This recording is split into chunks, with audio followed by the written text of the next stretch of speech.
오늘 말씀의 제목은 청지기입니다. 본문 말씀은 고린도전서 4장 1절과 2절 말씀입니다.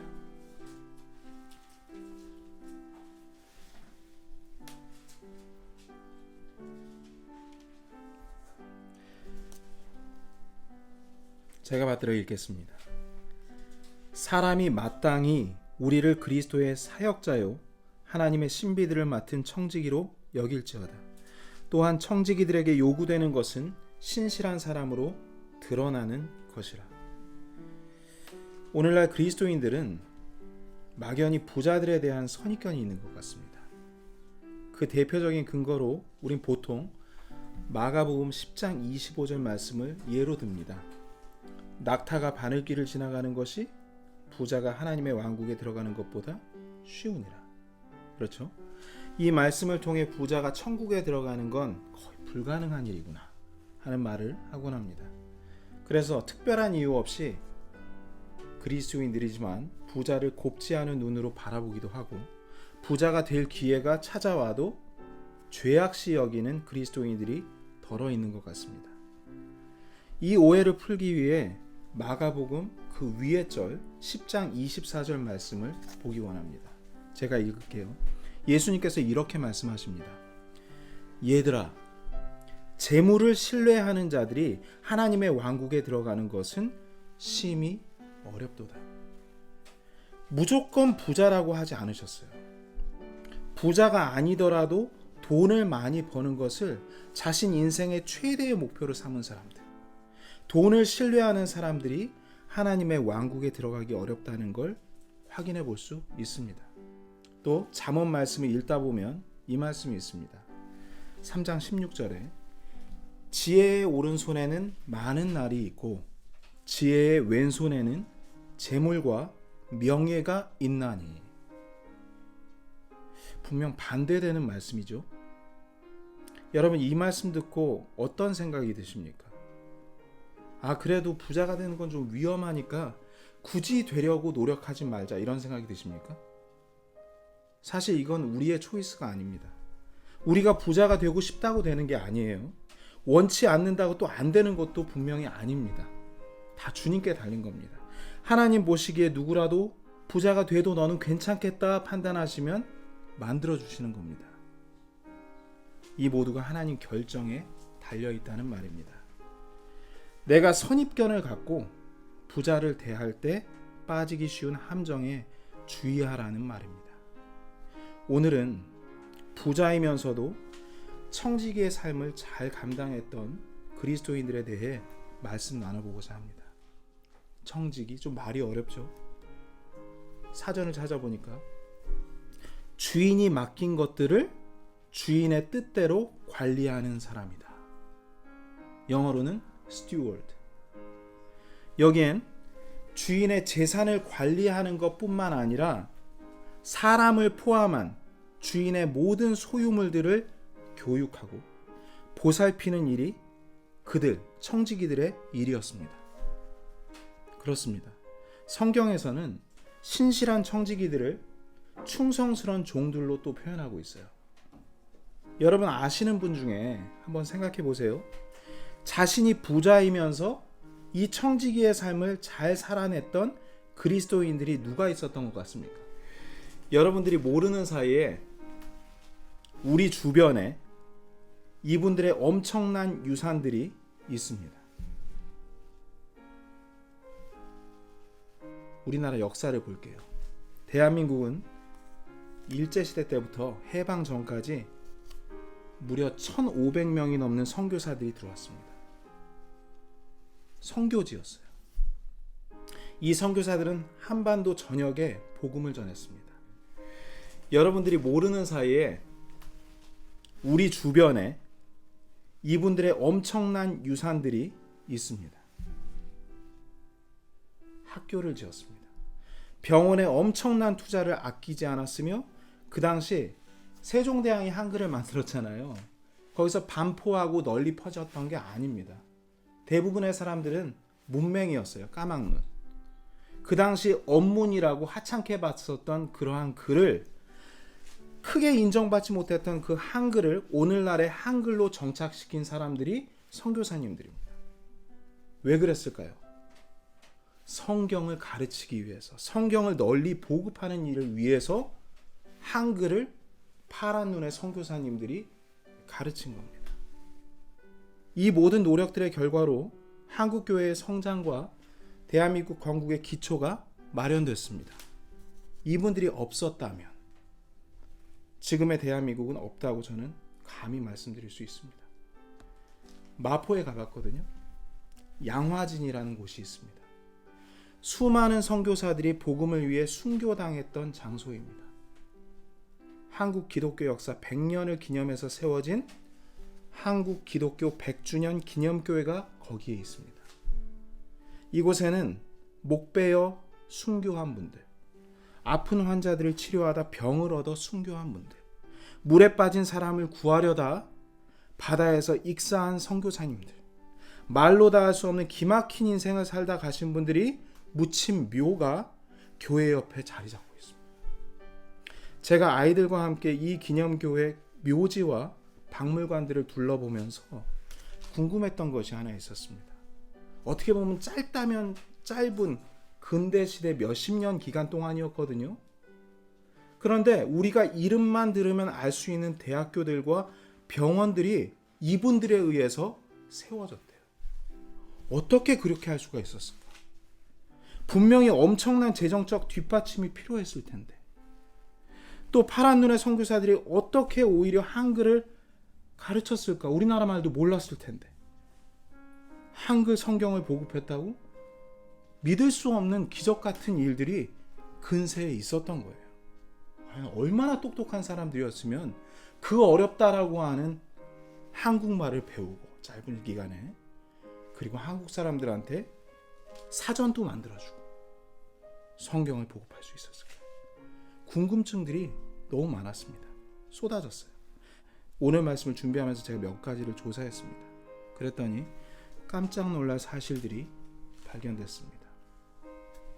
한국에 파송된 대부분의 선교사들이 미국, 영국, 그리고 호주, 캐나다 등에서 최고의 교육을 받은 엘리트들이었다는 겁니다.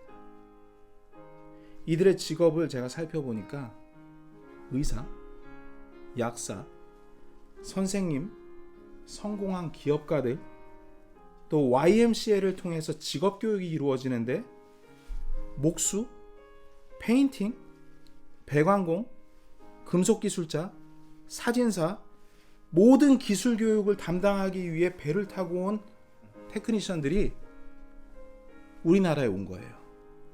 그 외에도 체육교육을 담당하기 위해 온 유명했던 스포츠맨들 다양했었습니다. 모두가 각자 분야에서 성공한 사람들이었습니다. 대부분이 자기 나라에서 중산층 이상은 됐었습니다. 또 그 가운데는 재벌들도 있었어요. 또 각 선진국 최상류층들과 깊은 유대관계를 갖고 있는 사람들이었다고 합니다. 이렇게 잘 나가던 사람들이 왜 이 못살고 미개한 나라에 찾아왔을까요? 여러분들이 그러한 위치에 있으면 잃을 것이 참 많았을 텐데 이렇게 하실 수 있겠습니까? 한국인보다 한국을 사랑했던 선교사로 유명한 분이 있습니다. 대한민국 최초의 선교사 중 한 명이었던 언더우드 선교사입니다. 이분과 함께했던 분 중에 에이비슨 선교사님이란 분이 있는데, 이분이 오늘날 연세대학교 설립에 기틀을 마련했던 분입니다. 지금의 세브란스 병원을 세운 분이기도 하죠. 이분들이 의료 선교를 목적으로 왔다가 너무나 열악한 의료 환경의 벽에 부딪히게 됩니다. 한 번은 에이비슨 선교사님이 고향으로 돌아가서 이런 강연을 합니다. 이 상황을 알리기 위해서. 그 내용이 이렇습니다. 지금 조선에 몇 개의 진료소가 있지만 자금이 너무나 부족해서 건물, 장비, 인원 등 너무 어려움들이 많습니다. 만약 규모가 좀 더 큰 병원을 지어 의료인들이 한 곳에서 진료할 수 있게만 된다면 그 효과가 엄청나게 커질 겁니다. 이런 내용이었어요. 이때 이 강연을 들은 분 중에 세브란스라는 분이 있었습니다. 이 강연을 듣고 서울에 병원을 세우기로 그 강연 중에 결심을 합니다. 그리고 건설 비용으로 1만 불을 기부하게 되는데 이게 1885년에 있었던 일이거든요. 19세기 후반에 1만 불이면 지금으로 치면 1천억 원 정도입니다. 에이비슨 선교사님이 돈을 줘서 고맙다고 하니까 이 세브란스 선교사님이 뭐라고 얘기하냐면 받는 당신보다 주는 나의 기쁨이 더 큽니다. 이렇게 말했다고 합니다. 이렇게 우리나라와 인연이 된 세브란스는 병원 부지 매입에 어려움을 겪던 일제시대니까 함부로 땅을 살 수가 없거든요. 매입에 어려움을 겪던 선교사들을 위해서 또 5,000불을 추가로 지급합니다. 500억이죠. 병원은 1904년에 준공됐고 이것에 대한 고마움으로 세브란스 병원으로 그 병원이 불리게 됩니다. 그리고 3년 뒤 대한민국에 병원만 짓는 게 아니라 의대를 하나 만들어야겠다 해서 3만 불을 지원합니다. 3천억 원이죠. 이 의대가 바로 지금의 연세대학교가 됩니다. 세브란스는 어떤 분이었냐면 처음에는 군인이었어요. 그러다가 은행가가 됩니다. 근데 자기에게 투자하러 온 록펠러를 만나게 됩니다. 그래서 록펠러와 함께 미국 석유 산업을 독점했던 스탠다드 오일의 설립자가 됩니다. 그리고 1913년 사망할 때까지 자신 명의의 집 한 채 없이 살았다고 합니다. 선교 활동 지원하느라고 돈을 다 썼어요. 교육기관 설립하는데 돈을 아낌없이 썼습니다. 병원 건축, 우리가 잘 아는 YMCA 등에 알게 모르게 엄청난 돈들을 지원했습니다. 평생 한국뿐만이 아니라 중국, 동남아시아 여러 나라의 폭넓은 지원을 아끼지 않았다고 합니다. 죽을 때 유언이 하나 있었는데 자손들에게 이렇게 얘기했다고 합니다. 세브란스 기금을 만들어라. 그리고 내가 죽은 후에도 이 지원을 멈춰서는 안 된다. 얼마 전에 이런 기사가 났습니다. 세브란스 병원에서 지난 50년 동안 매년 후원금이 전혀 모르는 기관을 통해 가지고 입금이 되는데 50년 동안 한 번도 빠짐없이 어떻게 이렇게 입금이 될 수 있지 하고 그 계좌를 추적했대요. 그 출처가 세브란스의 아들이 만든 세브란스 기금을 통해 지금까지 기부를 받은 것으로 밝혀졌다고 합니다. 놀랍죠? 부자에 대한 생각이 좀 바뀌셨죠? 받는 당신보다 주는 나의 기쁨이 더 큽니다. 이렇게 말한 세브란스 집안이야말로 베풀 수 있을 때 베풀 줄 알았던 축복받은 행복한 부자들이었습니다. 요즘 제가 명철한 사람이 과연 누구일까? 이런 고민이 있거든요. 이 생각이 일주일간 제 마음에서 떠나지 않았습니다. 그런데 주님께서 주중에 이렇게 말씀하시는 것 같더라고요. 말씀대로 행하는 자가 지혜로운 자요 명철한 자다. 행하는 자가 명철한 자다. 야고보서 2장 18절에서 20절까지의 말씀 제가 읽어드릴게요. 잘 들으세요. 여러분 잘 아는 말씀입니다. 참으로 어떤 사람은 이르되 너는 믿음이 있고 나는 행위가 있으니 네 행위가 없는 네 믿음을 내게 보이라. 나는 네 행위로 내 믿음을 너에게 보이리라 하느니라. 네가 한 하나님이 계시는 줄 믿으니 잘하는도다. 마귀들도 믿고 떠느니라. 그러나 오 허무한 사람아, 행위 없는 믿음이 죽은 것인 줄 네가 알고자 하느냐? 이 말씀은 우리가 어떻게 살아야 되는지 말씀하시는 겁니다. 오직 믿음으로 행하는 것으로 주님을 기쁘게 할 수 있다라는 그런 뜻입니다. 삶을 강조하시는 말씀이에요. 허무하게 믿음 있는 척하고 아무런 행동도 하지 않는 사람으로 살다가 주님 앞에 설 것이냐, 아니면 주님 앞에 받은 것으로 청지기의 삶을 살다 주님 앞에 설 것이냐, 여러분들의 몫입니다. 네가 한 하나님이 계시는 줄 믿으니 잘하는도다. 하나님께서 나를 보고 계시는구나.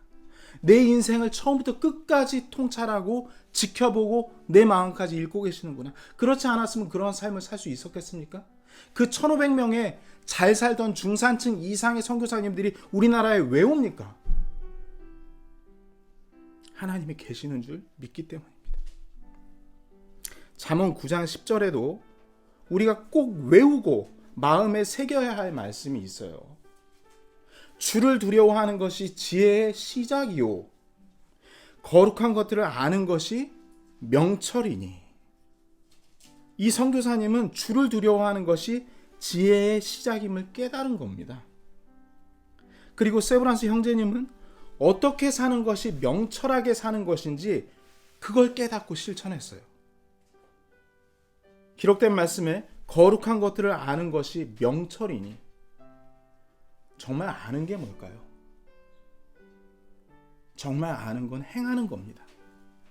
그래서 남을 돕는데 자신을 아끼지 않는 그렇게 거룩한 삶을 살았던 겁니다. 그걸 알았기 때문에 명철한 자임을 드러내는 증거 중에 하나입니다. 어떻습니까? 세브란스 형제님이나 1500명이 넘는 유명무명한 선교사들 모두 자기가 가진 재능과 소유를 자기 것으로 생각한 적이 없습니다. 하나님께서 자신에게 맡겨주신 것이라고 믿은 겁니다. 이걸 어떻게 해서든지 잘 사용해서 더 많은 사람들에게 복음을 전해야지. 이 믿음의 유산을 자손들에게 유업으로 전달해야지. 이 말씀을 듣는 사람들에게 본보기가 돼서 이러한 삶을 행하는 것이 참으로 하나님 아버지를 기쁘게 하는 것임을 알게 해줘야지. 이런 마음을 가지고 살았던 겁니다. 바로 청지기의 삶을 드러내 보인 겁니다. 오늘 본문 말씀 고린도전서 4장 1절 말씀 다시 한번 볼게요. 사람이 마땅히 우리를 그리스도의 사역자요 하나님의 신비들을 맡은 청지기로 여길지어다. 여러분, 이 말씀 곰곰이 잘 생각해 보십시오. 이것이 우리가 가야 하는 길입니다. 오늘 말씀을 통해 주님께서 우리에게 너희는 그리스도의 사역자다, 너희는 그리스도의 대사다 라고 말씀하시는 겁니다. 주님께서는 우리가 믿음의 신비를 실천하는 청지기로 살기 너무나 원하세요. 재산이 없으면 어떻습니까? 재능이 변변치 못하면 어떻습니까? 베드로전서 4장 10절에 이렇게 말씀하시고 계십니다. 각 사람이 선물을 받은 대로 하나님의 여러 가지 은혜를 맡은 선한 청지기로서 서로 그 선물을 써서 섬기라. 이렇게 말씀하십니다. 몸이 너무나 아파가지고 병석에 그렇게 누워 있습니까? 아직 숨을 쉴 수 있으시거든 마음으로 형제를 위해 기도할 수 있는 겁니다. 목소리가 나오십니까? 소리 높여 찬양하십시오. 말을 잘한다고 생각하십니까? 주님을 자랑하고 높이십시오. 손가락이 잘 움직이십니까? 그 손으로 악기도 연주할 수 있고 어려운 사람을 위로할 수 있는 일들이 얼마나 많이 있겠습니까? 걸을 수 있습니까? 복음이 필요한 곳에, 도움이 필요한 곳에 가보십시오. 주님께서 어떻게든 사용하실 겁니다. 그리고 그들에게 이렇게 말씀하시면 됩니다. 주님께서 나를 보내셨어요. 이렇게 당신을 위해 기도하고 돕는 것이 주님의 뜻입니다. 여러분, 이것이 청지기가 할 수 있는 말입니다. 하나님 아버지께 영광을 돌리는 것이 바로 이것임을 믿으시기 바랍니다. 4장 11절 말씀에 누구든지 말하려거든 하나님의 말씀들을 말하는 것 같이 하고 누구든지 섬기려거든 하나님께서 주시는 능력으로 하는 것 같이 그 일을 하라. 이것은 모든 일에서 예수 그리스도를 통해 하나님께서 영광을 받게 하려 함이니 그분께 찬양과 통치가 영원 무궁토록 있기를 원하노라. 아멘. 청지기에게 주신 이 말씀에 우리 마음에 깊은 아멘이 있으시기 바랍니다.